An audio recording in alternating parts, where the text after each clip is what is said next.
மாசிமக பெருவிழாவை ஒட்டி கும்பகோணம் மகாமக திருக்குளத்தில் மகா தீபாராதனை நடைபெற்றது. ஆண்டுதோறும் மாசிமகத்தின் போது கும்பகோணம் மகாமக திருக்குளத்தில் தீப ஆராதனை நடைபெறுவது வழக்கம். அதன்படி இந்த ஆண்டும் காசி கங்கை கரையில் நடைபெறும் தீபாராதனை போல மகாமக திருக்குளத்தில் மகா தீபாராதனை காண்பிக்கப்பட்டது.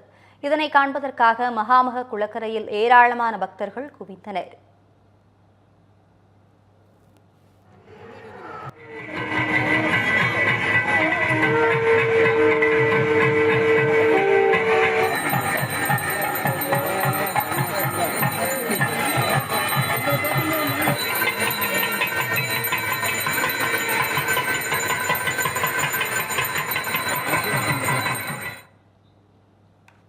மதுரை கூடலழகர் பெருமாள் கோவிலில் நடந்த தெப்பத் திருவிழாவில் ஏராளமான பக்தர்கள் கலந்து கொண்டு சுவாமி தரிசனம் செய்தனர்.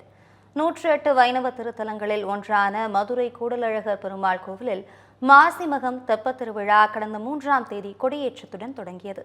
இதனைத் தொடர்ந்து நாள்தோறும் பல்வேறு சிறப்பு வாகனங்களில் பெருமாள் எழுந்தருளி மாட வீதிகளில் வலம் வந்து பக்தர்களுக்கு அருள்பாலித்தார். இந்நிலையில் விழாவின் சிகர நிகழ்ச்சியான தெப்பத் திருவிழா வெகு விமரிசையாக நடைபெற்றது. கோவிலிலிருந்து புறப்பட்ட கூடலழகர் முக்கிய தெருக்கள் வழியாக ஸ்ரீதேவி பூதேவியுடன் வலம் வந்து தெப்பத்தில் எழுந்தருளினார். தண்ணீர் இல்லாத நிலையில் நிலை தெப்பத்தில் எழுந்தருளி 3 முறை வலம் வந்த பெருமாளை கோவிந்தா எனும் கோஷம் எழுப்பி பக்தர்கள் தரிசனம் செய்தனர். இந்த நிகழ்வில் திரளான பக்தர்கள் கலந்து கொண்டு பெருமாளை வழிபட்டனர்.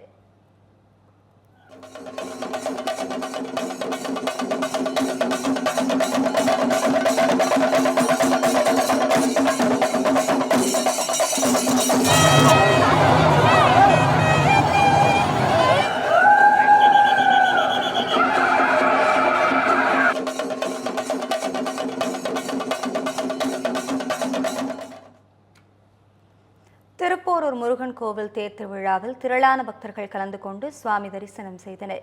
செங்கல்பட்டு மாவட்டம் திருப்போரூரில் உள்ள கந்தசாமி கோவிலில் மாசி மாத பிரம்மோற்சவத்தையொட்டி 9ஆம் நாளான நேற்று தேர் திருவிழா கோலாகலமாக நடைபெற்றது. அலங்கரிக்கப்பட்ட தேரில் முத்துக்குமாரசுவாமி வில் அம்புடன் மயில் வாகனத்தின் மேல் ஒரு காலை வைத்து நின்ற கோலத்தில் பக்தர்களுக்கு அருள்பாலித்தார்.